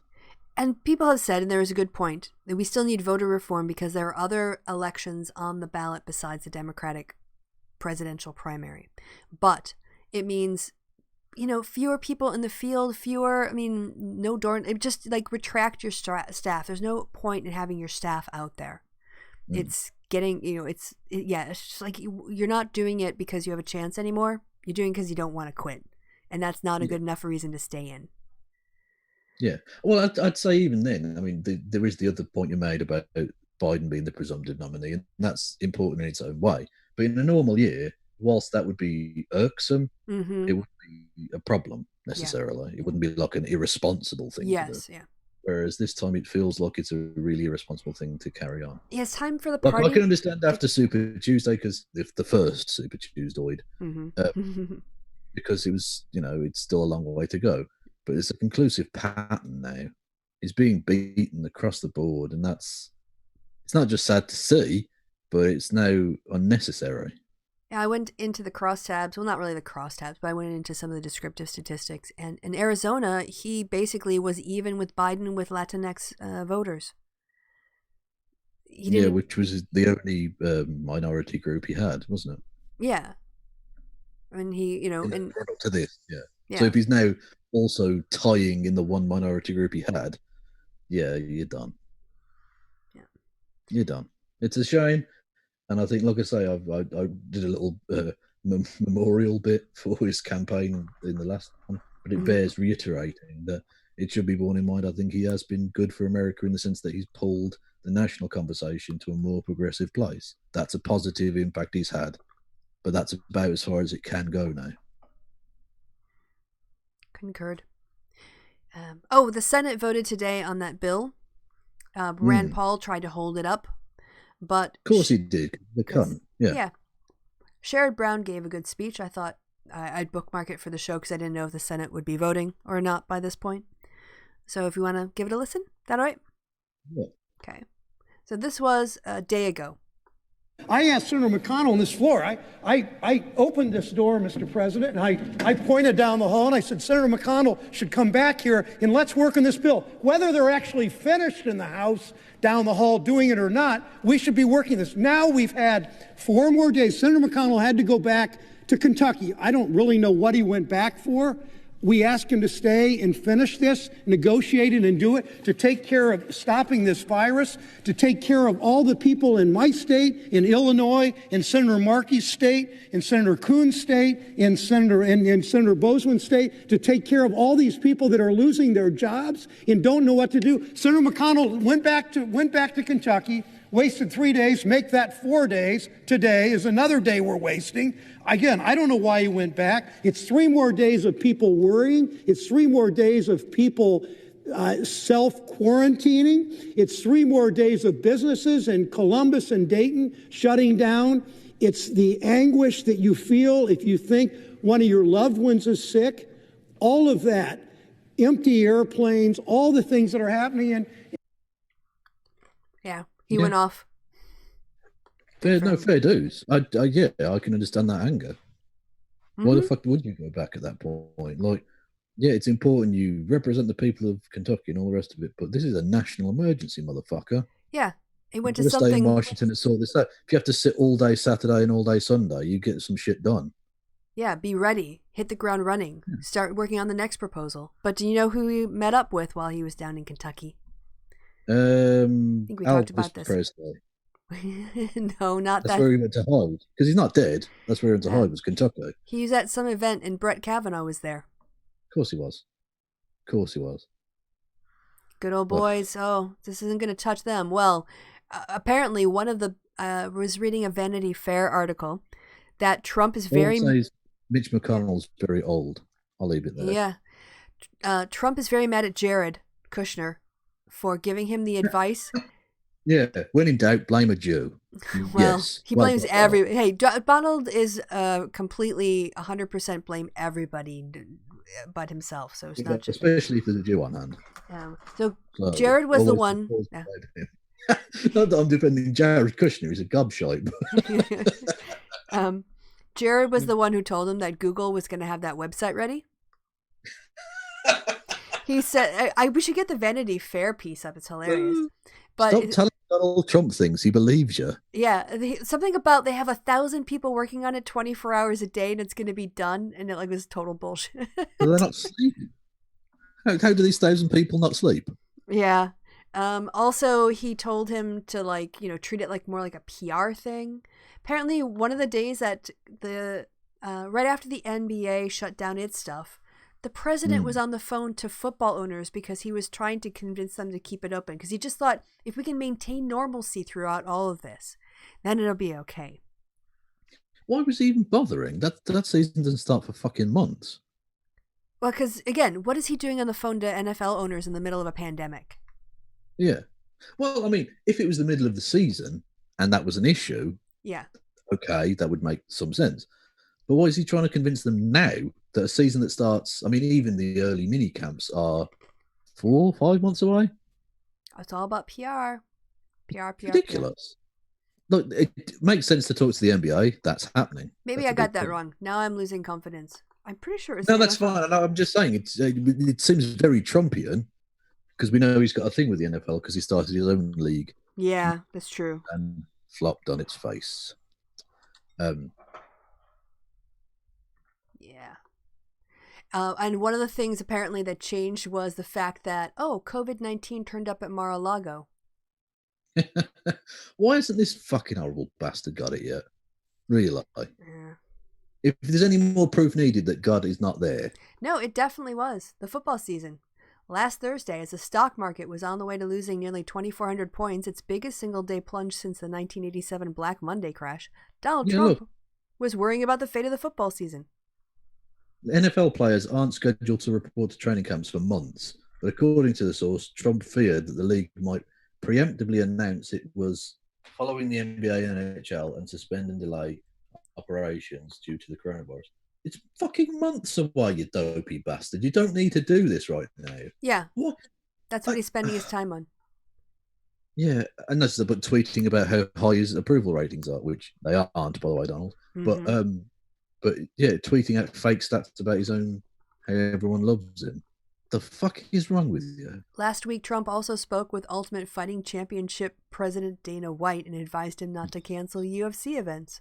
Well, that's because he's a big Trump supporter, isn't he, Dana White? Mm-hmm.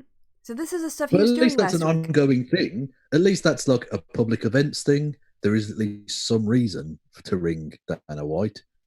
Whereas the NFL, you just think there's no fucking need.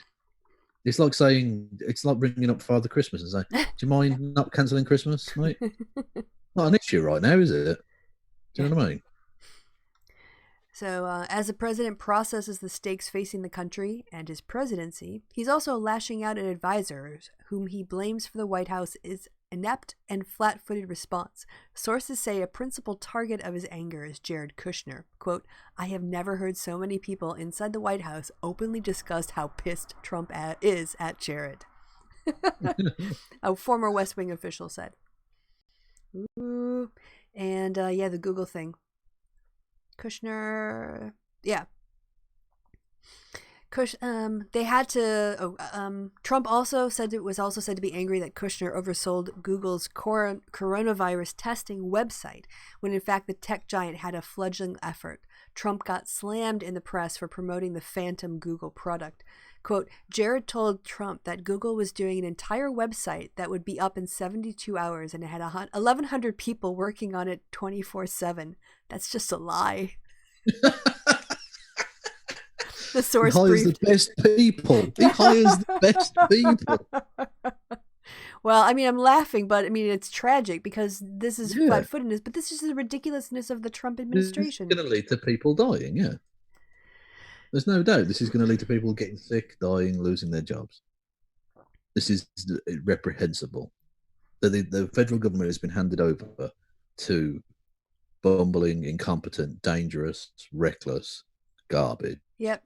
And only when it was at a pool party with for the 50th birthday party for Donald Trump's Jr.'s girlfriend, Fox News personality Kimberly Guilfoyle, that it all got spread around at Mar-a-Lago. And now suddenly Trump is taking it more seriously.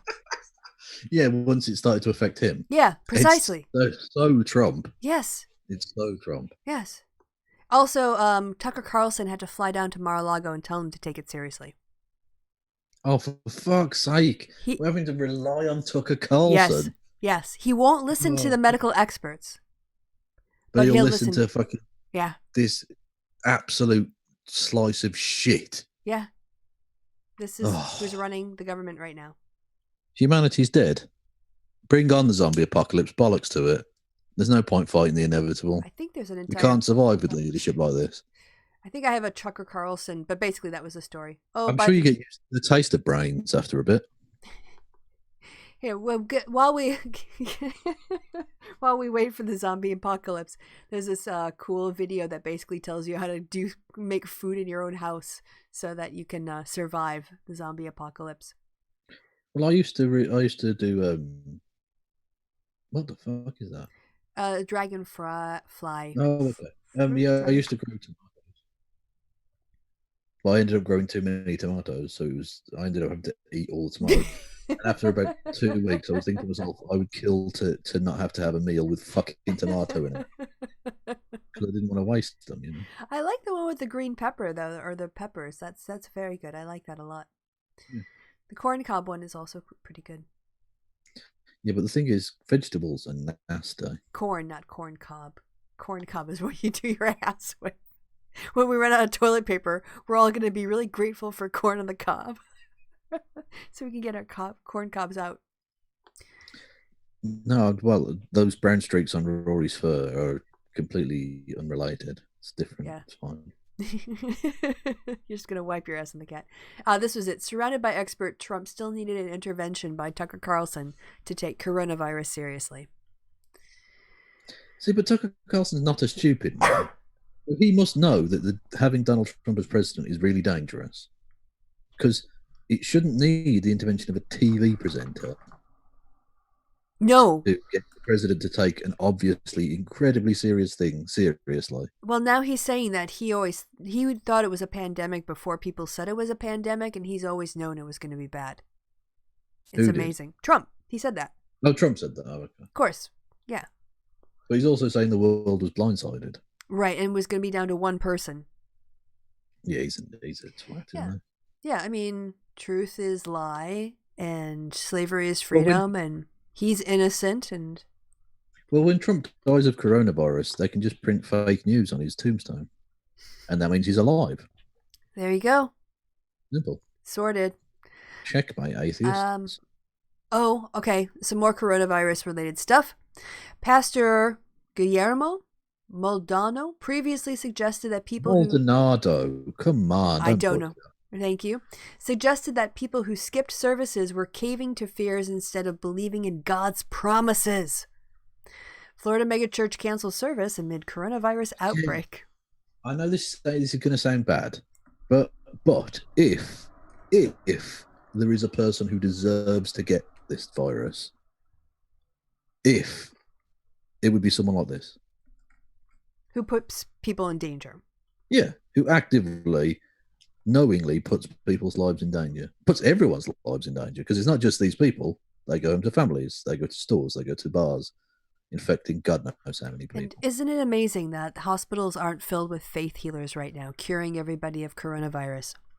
Yeah, again, I have to repeat my comment. Where my anti-vaxxers at? Yeah. Where you at, lads? Been very, very quiet at the moment. Curious. Flint Reed just wrote something in the chat I have a lot of empathy for. Kristi, all this is making me miss the days of lime green dildos. Me too. But unfortunately, Elizabeth Warren is quarantined. Yeah. So well, I say she's quarantined. She's almost certainly got a toy boy in there, and God bless him, he's doing round the clock 14 days now. He's not going anywhere. Yeah, 24/7. It's going to whittle down to a stub. Jesus. And Bill Weld. Do you know who Bill Weld is? He's the man who has almost as many Republican delegates as Tulsi Gabbard has Democratic ones. Yes. Well, he knows when to quit a race. He's out. Well, no, because he should have never. If he knew when to quit a race, he wouldn't have started. Oh, yeah, because there's no way he could have won. Well, also they literally canceled Republican primaries, so Trump wouldn't have any competition. Yeah. And they probably did that before Corona, but again, as with the Democratic one, on this occasion, you say only Trump can win that. So do it for the safety. Why ask people to even come out to see you? Just stay home. Well, he was thinking to himself, if I get one more, that means I can double my delegate count. And I can equal Tulsi Gabbard and then turn around and flicker the V's. Exactly. What's that? I got two nominations, dickhead. And then Tulsi will be like, yeah, but I'm on Fox News. So. Bill, he's not going to be on Fox News much, I don't think, challenging Trump. So I'm out of stuff now. I managed to keep us going for like an hour and 30, so that is pretty good. That is pretty good. I suppose the one thing, just as a piece of silliness, please, I suppose, an addendum to last episode. where we were talking about old pig fucker. Oh yeah, Hamfister. Yeah, Hamfister, otherwise known as Pig Puncher, for those who didn't watch. Oh, and actually, I managed to freak Steve Shives out a little bit. As an aside, he was watching that episode of thing. I didn't know, obviously, and then I contacted him about doing some voiceover stuff for a video. And he happened to be watching us at the same time. It freaked him out a little bit. So who is this? Steve Shives. Oh, wait, you contacted Steve while he was watching our happy hour? Yeah. Oh. Yeah, and it just weirded him out a little bit, which was nice. That was like a bonus. I like the fact that Steve lurks on the happy hour. He's like never in the chat. No, oh, a secret fan. Oh, that's okay. I get that. We're like, we're kind of people don't always want to associate with us. No, I love Steve. Steve's great. Yeah, they don't want to be fucking garbage like us, Kristi. Please. No, distance. Yeah, keep a. I'm trying to find my fucking screenshot now. Oh, it was like 2 days ago. So how far back do I have to go? So was weirding Steve out the story? Was that the?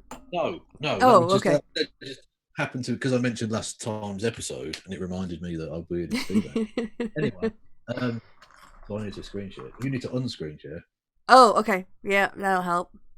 Hold on. I'm screen. eating sticks, not literal sticks, but like. You're eating sticks. Like you a fucking dog. What? Do they call them Stäbchen? What do they call them here? No, saltlets. Saltlets. I've been eating saltlets. You're weird. Anyway, They're basically. We wanted to talk, old pig fucker. You really wanted to talk. You wanted to debate. I haven't spoken to this man on Twitter at all, and I wasn't blocked before the show, but now I am blocked. This goes to show that show clearly booty bothered him rather enormously. Yes, which was nice. Spanking. His ass cheeks are a little bit red from the spanking. Yeah, which is fine. I had him blocked, so when I saw that, it would never last.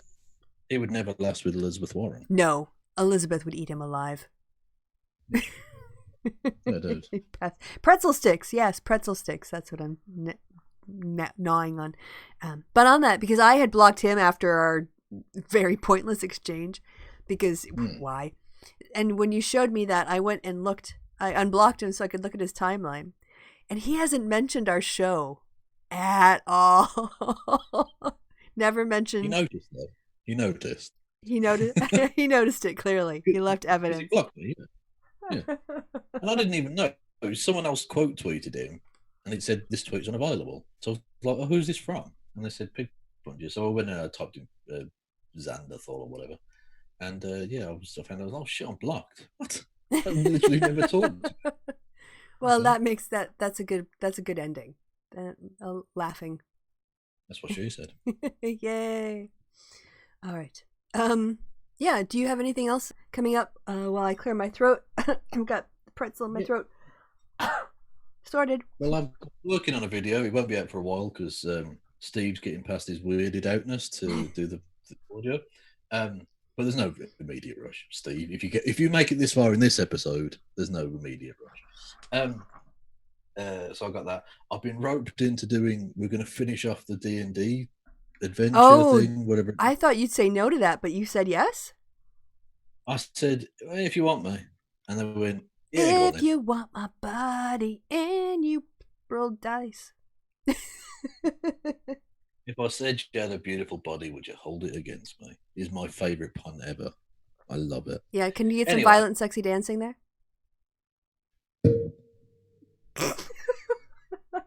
Did that come through? Yeah, it's for Flint. It was by special request.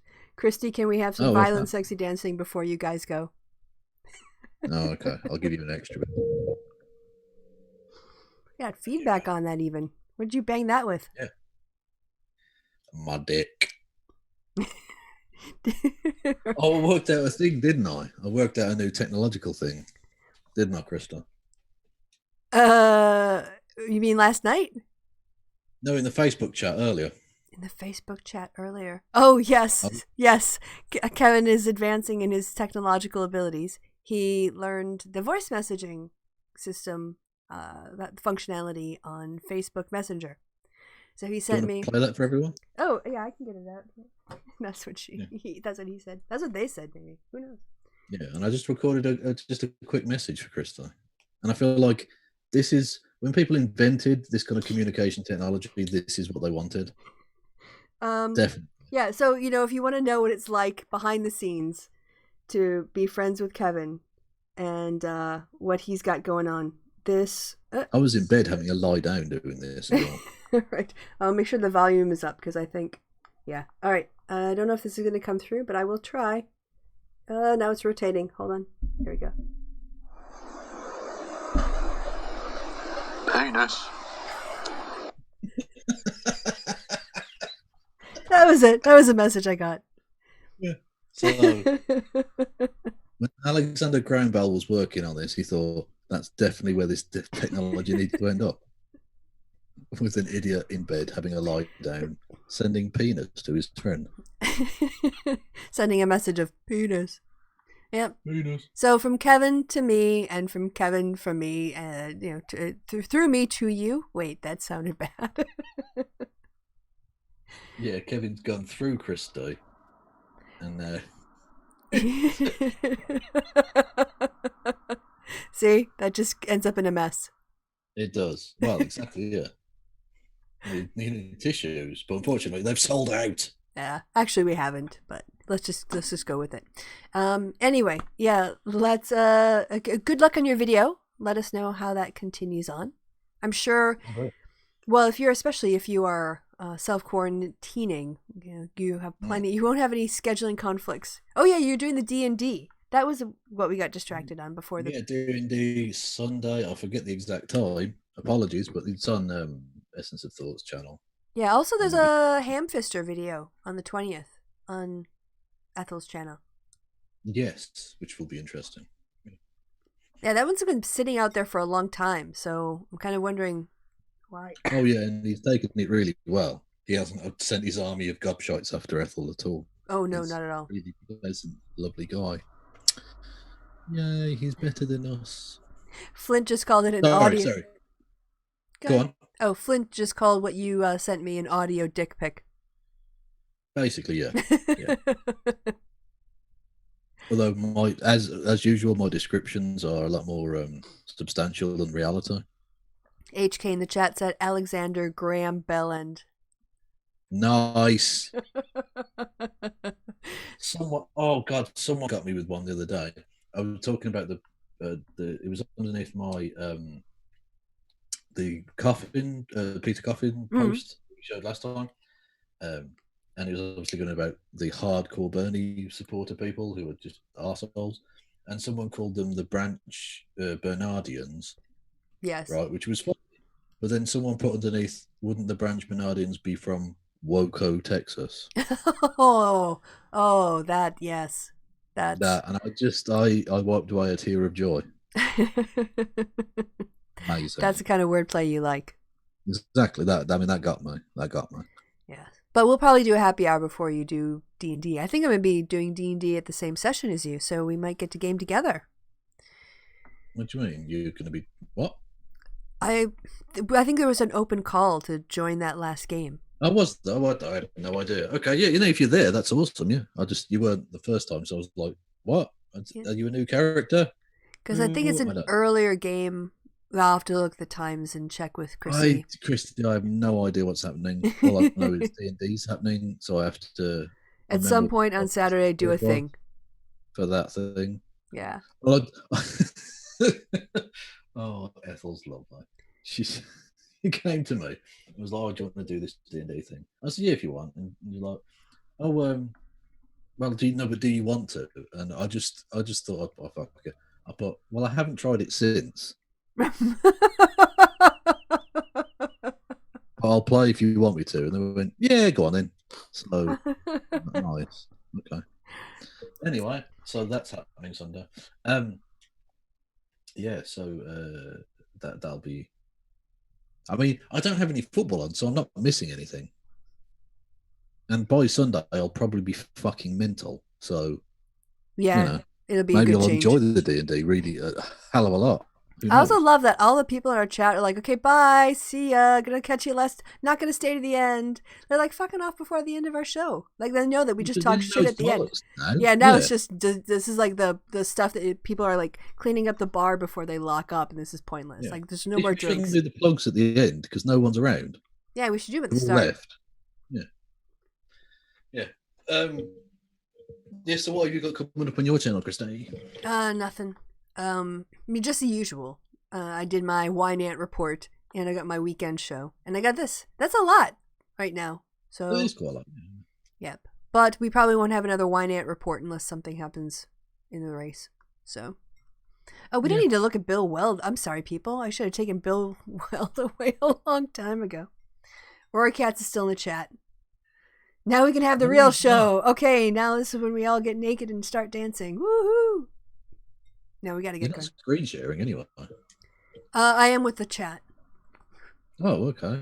Oh, sorry. I basically just have the chat up, and now my back's the screensaver thingy wallpaper. Oh, okay. Yeah, that's fine. Okay. I just didn't want to look at Bill Weld anymore. Why not? He's a handsome man. Yeah, but for like 5 minutes, it's too much. Not as handsome as Matt Hummels. Matt Hummels. Sorry. Random German footballers. Yeah.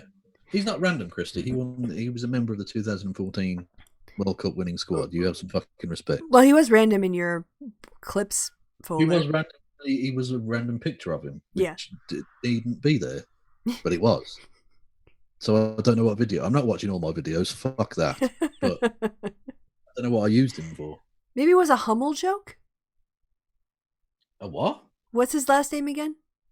Hummels. Pummels with a P? No, H. Yeah. Hummel. Like, you know what Hummels are? The statues? Oh, well then, okay, it wasn't that joke then. What are they then? I don't. Hummels are like these collectible weird things. I don't know how to describe a Hummel. Okay. I could screen share if you wanted. Boy, this is the after bar. This is so the after bar show. Yeah. During the after bar show during the actual bar talk show. Okay. Yeah, still with sound. There we go. Okay, now you should be able to... Don't do the racist jokes you do in the after bar because we're still broadcasting. Not Hummler. No, go away. What? No, I never want you to know my location. Piss off. Images. I just told him. Oh, not a B. Are they with Ellie? I don't know. I don't collect Hummels. They're like little... No, I don't know. Statues. Maybe I'm spelling it wrong. I'll put in statues. That should narrow it down.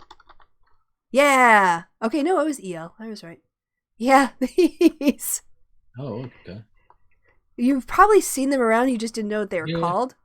Yeah, I've seen those ugly little fucking things. Yeah, it's generally like grandmothers. Oh, the hell! What the hell is this one? Oh, yeah. That looked a lot worse. Yeah, they've got like handkerchiefs or something. I don't know. Yeah, but yeah. they look a bit Aryan as well. She's pregnant. No. They are quite Aryan. They are very, very, very white. Although they might be German or they might be European in origin. So that dog looks like it's about to lick that kid's dick. That's where you went, huh? It does, look, and that kid's looking down at him like, I've not fucking covered it in bacon grease for nothing. I'm gonna switch the picture now. Oh no, not that. You'll probably find something rude about that as well. There's another one, the Heil one. Auf Wiedersehen. Yeah, they're German.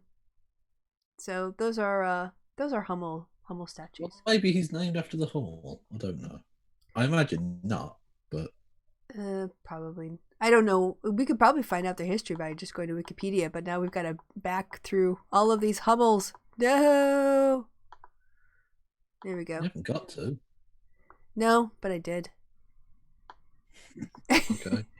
Now I'm curious. Their history. I've got a series of porcelain figures made based on the drawings of Sister Maria Innocentia Hummel. Oh, okay. Oh, it was a woman artist. Oh, it's interesting. She was probably really racist. Began appearing in the 1930s in Germany and Switzerland, mostly she was pastoral. very racist. Yeah, yes. No doubt. Oh, apparently the popularity of them grew as American soldiers stationed in West Germany began sending them home as gifts. Oh. That's why I knew about Hummels. Probably in the UK you didn't, but all right, well there you go. Oh. Okay. Yeah. So, that was a random tangent, but yeah, that's our show. So anyway, but no, I didn't do a joke about Hummels because I didn't know what they were. Right, fair enough. And I didn't know that they were so exclusively an American thing. Well, not exclusively, but American culture has old people like me, I guess. Well, I've seen them. They exist here. They're not called that. Okay. They're probably just called shit little statues. Things, knickknacks, things to dust. Yeah. That's what I call tat, yes. Tat, when your old fucking relative dies, that's going in a skip. That's what it's called. Unless it's a really rare Hummel, in which case it's worth possibly thousands. I don't know what that is. It's all going in the skip. I'm saving the TV, the new plasma she got 6 months ago. Do you never watch Antiques Roadshow? Maybe some of the furniture, and then the rest of it's going in a fucking skip. Go on Antiques Roadshow with it. No. No, I can't be bothered. Fuck it. I'm a zombie, Kristi. Leave me alone. And on that bombshell, zombie shell. But yeah. Well, I hope you continue to have no symptoms. And that you, don't get too bored. Brains. Granny statues, that's what Hummels are. Yeah. And Kevin's all fixated on brains. So I think that's going to bring it to the end of this very different show.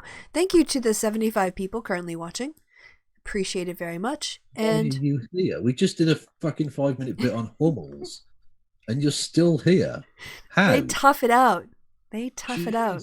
These people are like fucking barnacles. You can't get rid of the bastards. You can't bore them off with fucking Hummel chat for 5 bastard minutes. We could sit here and I'd be like, hey. What show in the history of the world has ever done a 5-minute bit on Hummels? Us? Yeah, exactly. I bet Antiques Roadshow. And then the Antiques Roadshow. But at least they've got a worthwhile Hummel, an expensive Hummel. Yeah, true. And an expert who could talk about it. Exactly. We're just fumbling around in the dark about something we've vaguely remembered. It came up in conversation, and then we went to the Wikipedia page. You brought it up in conversation. I didn't know what the fuck you were talking about. I brought it up. Football. Yeah, and then because I thought it was a Hummel joke, based on his name. No, what kind of right? Think about the Venn diagram of people who know what Hummels are and know who Mats Hummels is. Well, I was thinking maybe the crossover there would be nothing. I'm the only person, and I'm the crossover now because I do know who those two things are. No one would get that ever. Well, I thought maybe a possibility for a reason it would have been in your video was there was a Hummel statue in the background for one of the Manospherians, and you were going to do some sort of wordplay on Hummel and the footballer's name. Oh, that would be such a ridiculously niche joke. That, even for me, that would be too out there. That would be that is a really fucking. That's a specialized joke. Well, it brings together all the things about you that I know in a narrative where that picture would make sense. Except for okay, that's true. Yeah, the only important ingredient missing from that potential joke was the fact that I didn't know what Hummels were. Yeah, that was a flaw in my reasoning. Sherlock Holmes doesn't deal with this shit. I wouldn't know. So. Oh, I tried to Sherlock Holmes it, but I was missing a key piece of information. Exactly. Now I started crying, laughing, and now my eyes are watering and my nose is running. Good. Okay. Good. And on that, we can finally leave. I got hee-hees in the chat, so that's good. All right, thanks you guys for stopping by. We're really gonna shut it down this time, but come back because we're gonna be on my channel for a while till May, and Kevin's not going anywhere. So you'll probably maybe see us as much as every other night. It'll be like impeachment. Come back for more Hummel chat next time. More riveting Hummel investigations. On Kristi and Kev's Hummel Hour. Thank you, people in the chat, for sticking around. Thanks for people in the future for watching all the way to the end. You would have missed the Hummel jokes that are going to come out of it if you did stick all the way to the end. What a sentence. You'd have missed the Hummel jokes. Goodbye from me. And goodbye from the Hummel. Say goodbye, Hummel. Goodbye, Hummel. You did an odd version of the bit, but it was the bit. That was an unexpected bit of the bit. Yeah. Okay. Bye.